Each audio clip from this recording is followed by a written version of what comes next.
Welcome to the Evolving Warfighter. My name is Dr. Franklin Annis, and today I have a treat for you. I have an interview with a veteran that fought on Bataan and defended Corregidor during the Second World War. How I came across to have a chance to interview Lloyd Ponder of Natchitoches, Louisiana, is quite a story. I had the opportunity to march in the Bataan Memorial Death March in 2011 and 2013.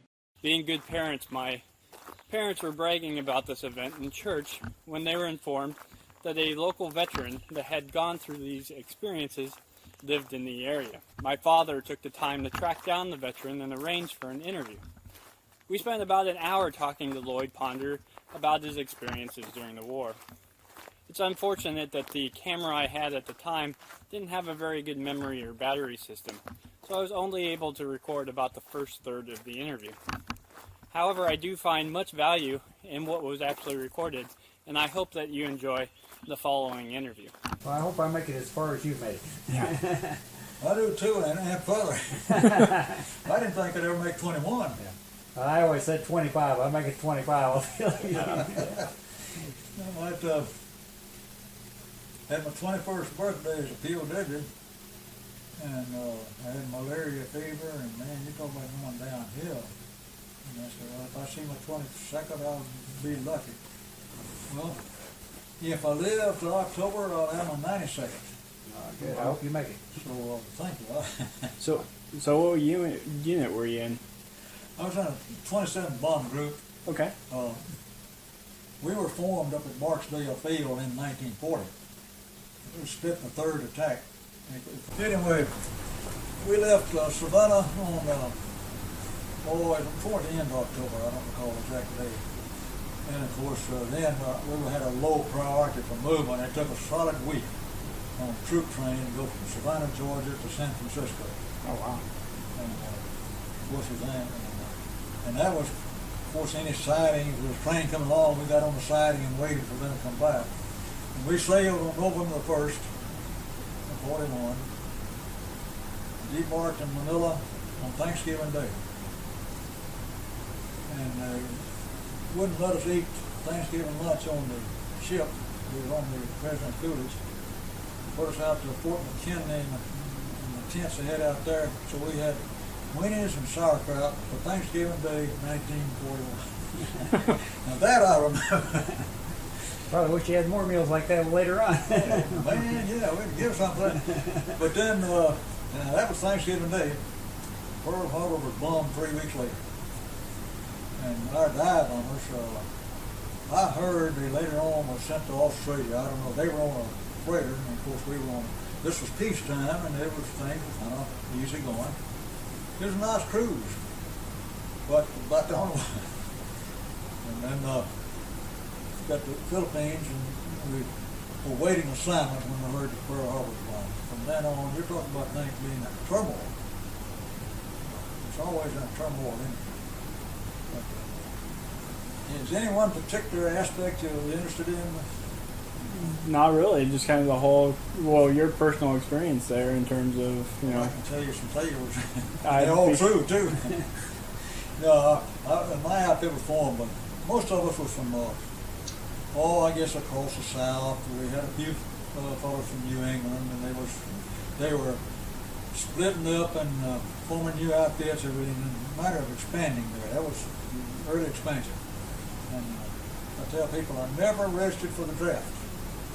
Because I went in the service, volunteered, and there wasn't a draft.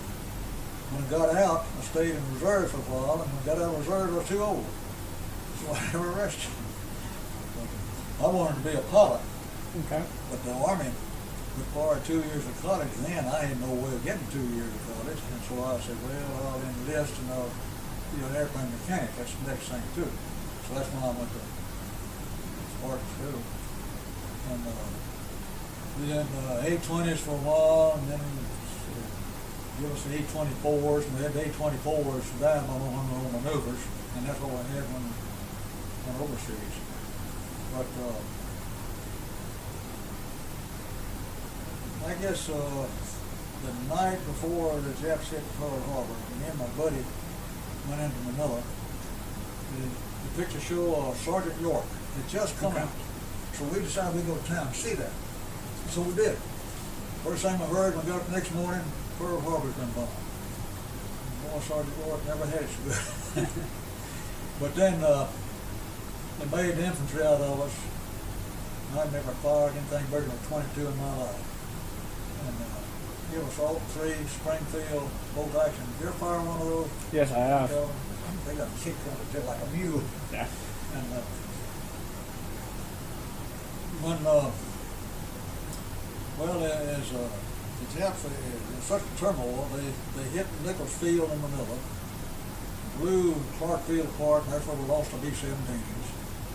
I mean, it was unbelievable, just in mass confusion. And by Christmas Day, we were pulling back to Bataan. And I rode a chow truck that night and pulled back to Bataan. And they had one old red clay dirt runway on Bataan Airfield, and our CEO talked to the commanding general in the assigning the 16th Squadron to that particular field in case we got some airplanes.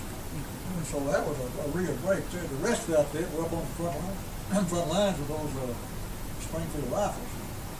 And another thing is that we went on 2 meals a day right after the war started. And 2 meals a day might be most anything. And of course, as the time wore on, they would get 2 meals got less and less. And then when Bataan fell, I had a case of malaria started, I guess, about a week before then. We were slowly pulling back. It was amazing it was held out as long as it did. But I stayed in my bunk there, and it was in a little shelter house out in the edge of the woods there.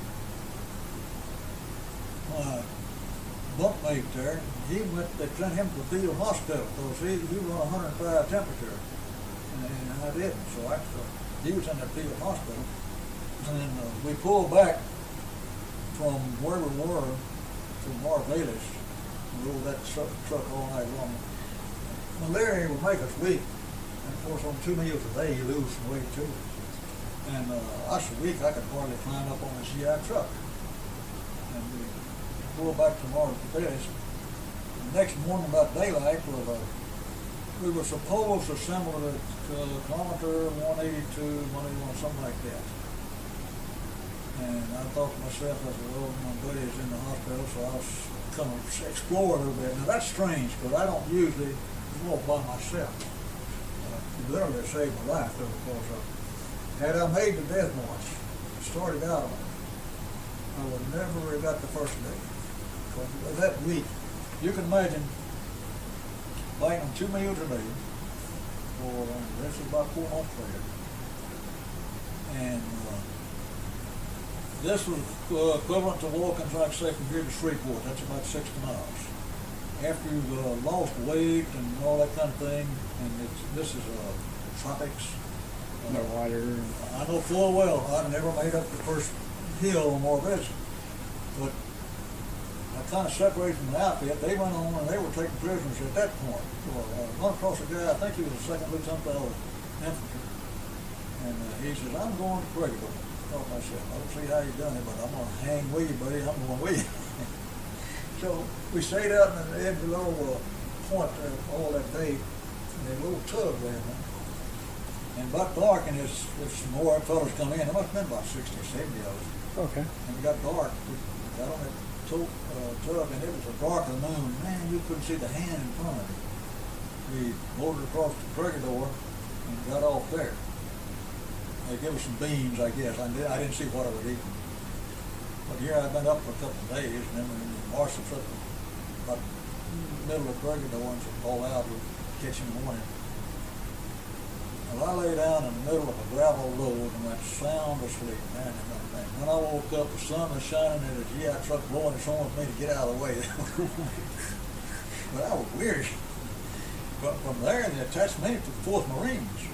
Okay. Now here I'm a Air Force mechanic. They called it the Air Corps then, airplane mechanic, with a 30 caliber rifle. I've been provisional infantry on the Bataan.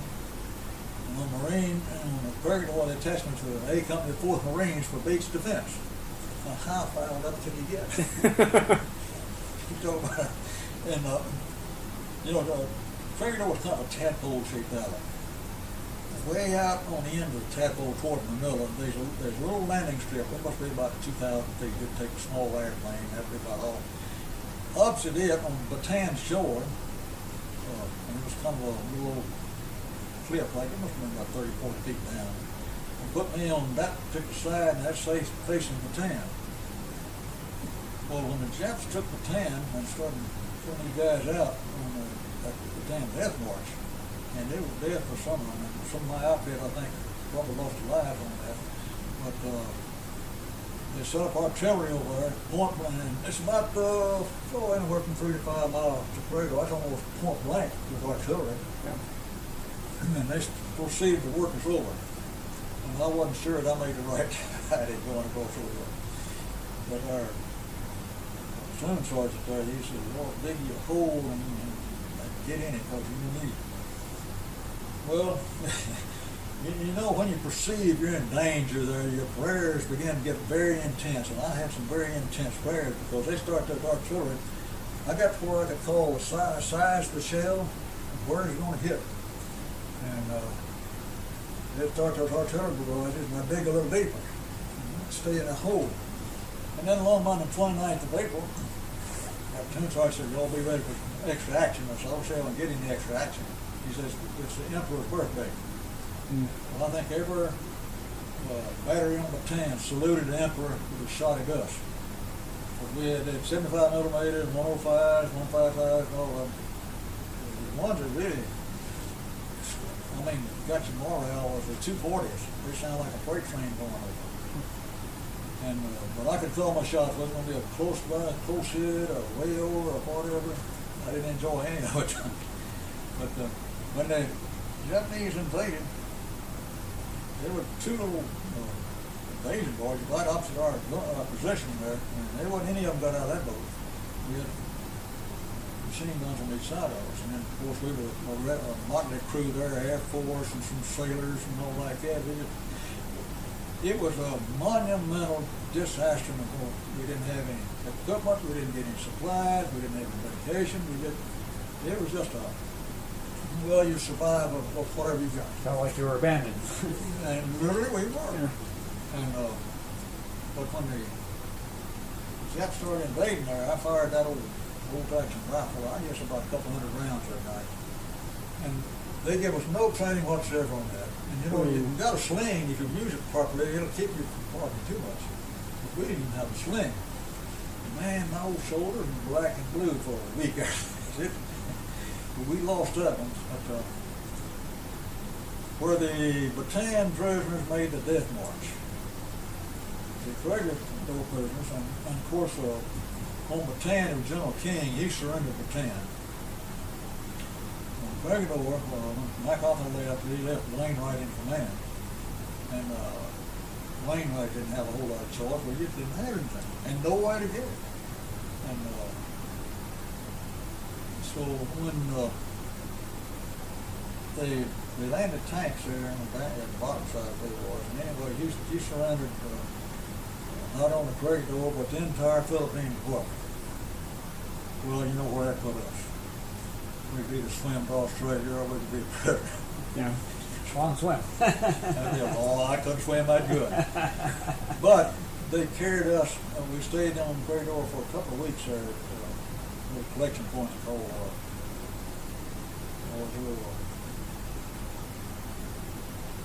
Lodge or something like that. Anyway, we were collected there, and then they took us by ship. It must be about 20 miles across to Manila, and then we walked up Dewey Boulevard and went to Philadelphia, which is an old Spanish pen there. But at that time, they made it was kind of a prisoner.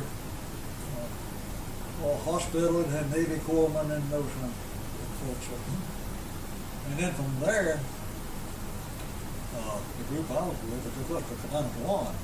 And the one you hear about is Camp 1. There was a Camp 3, which is about 8 or 10 kilometers further out, and we went to that one. And there was a number about 6,000 people in that one. sailors are all of them put together. And that's where I had another bout with that malaria fever.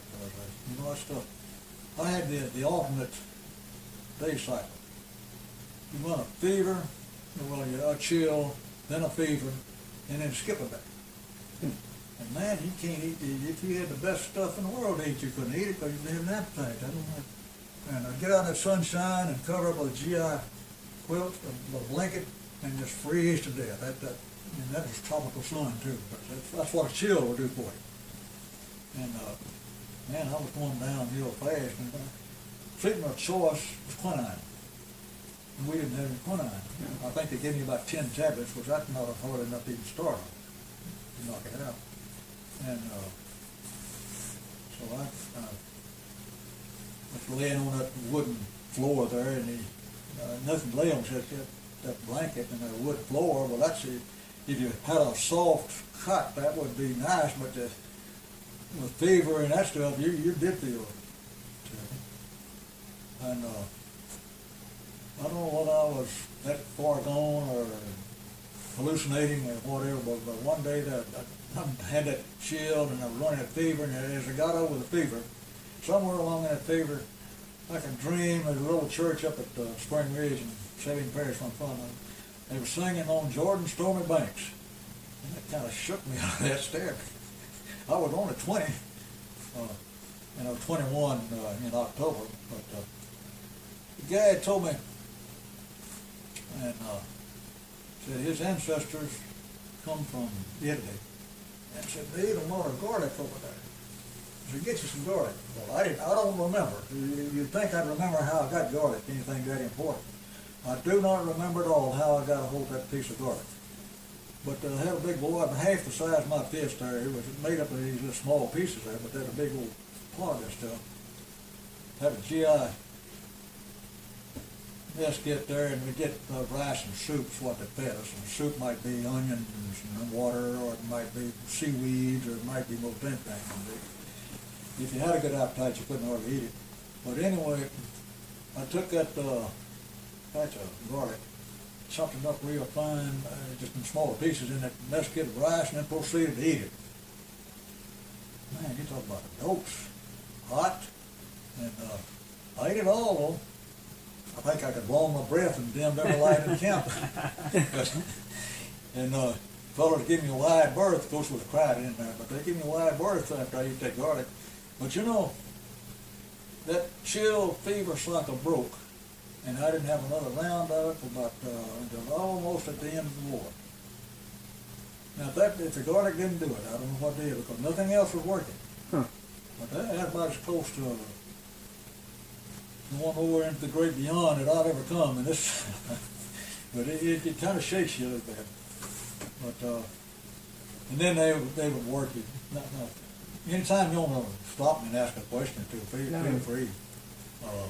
Is this kind of what you had in mind? Oh yes, by all means. There was one of my intense prayers when getting shot at by the artillery was to come back all in one piece. Or not at all. I'd rather a shell hit me and blow me apart than to lose an arm or leg. Well, I came back all in one piece. Now, I don't think maybe my prayers, it might have been my family at home, or somebody worked. A lot of prayers were going in church. But I tell you what, things get kind of serious there when you can see things ending that quick. And that artillery, I believe at one time that was had the record of being the heaviest artillery shelling of any war in that war too, for the temporary time there. There was a lot of it there. Anyway, from Combatant 1, they would send people out on work details. Several of them, they'd take them on to Japan then.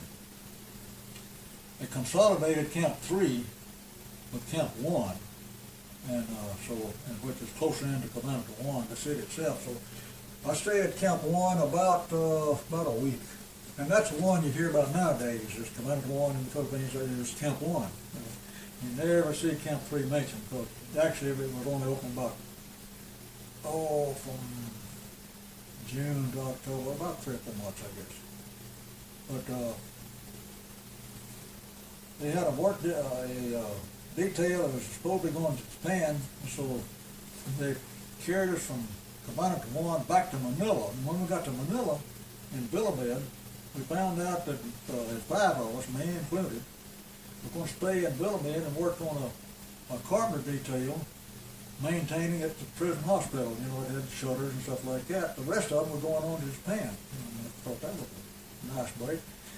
Well, I found out when I got there that my buddy who'd gone to the field hospital in Bataan, that I hadn't seen since then, was in that detail. I saw him for a few minutes. Okay. From El Grove. He said, "You know, I was dead." I said, "Yeah, I heard you were too." But evidently we're not. But they went on to Japan, and I stayed there. I stayed in Bilibid, I guess about 18 or 20 months. Most of the time working on at work detail, we fix shutters and whatever needs to be done. Sometimes make little boxes for the jet guards and whatever else. They had a peculiarity. They thought we were nuts, and we knew they were, but they would saw on the pull stroke, we'd saw on the handsaw on the push stroke. Same way with a hand plane. They would plane on a pull stroke, we'd be plane on the push stroke. They said we were backwards. I mean, they were. But we got along pretty good. That really was a kind of a, if that was a break, that's where I had a break. I didn't have any recurrence of that malaria. I got over that with that stuff in the one. And long in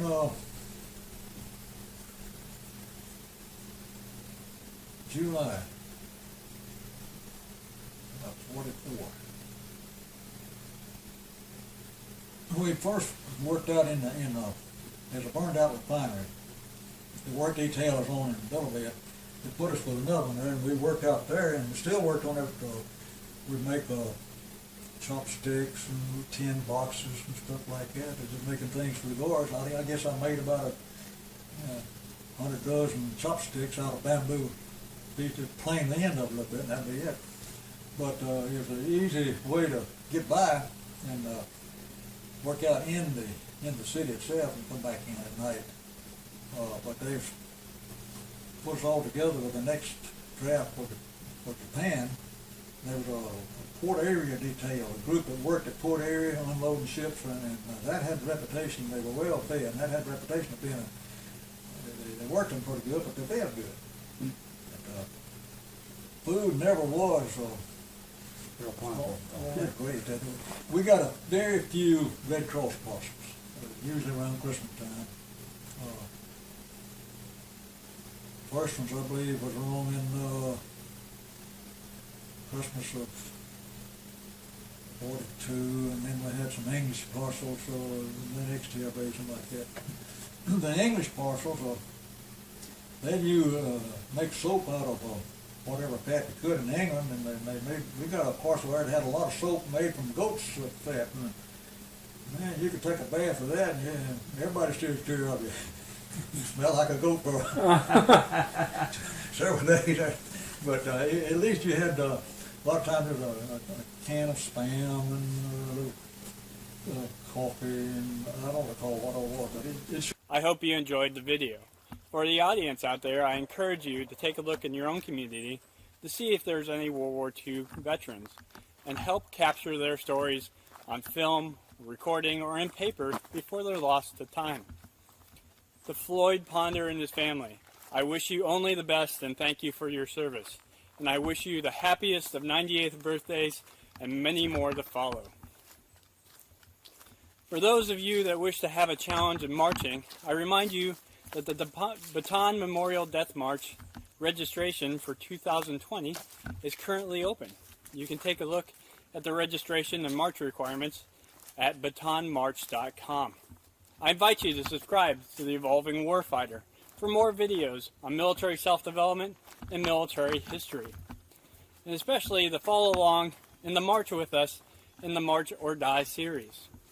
Until next time, focus on your self-development so we can ensure we can dominate the modern battlefield.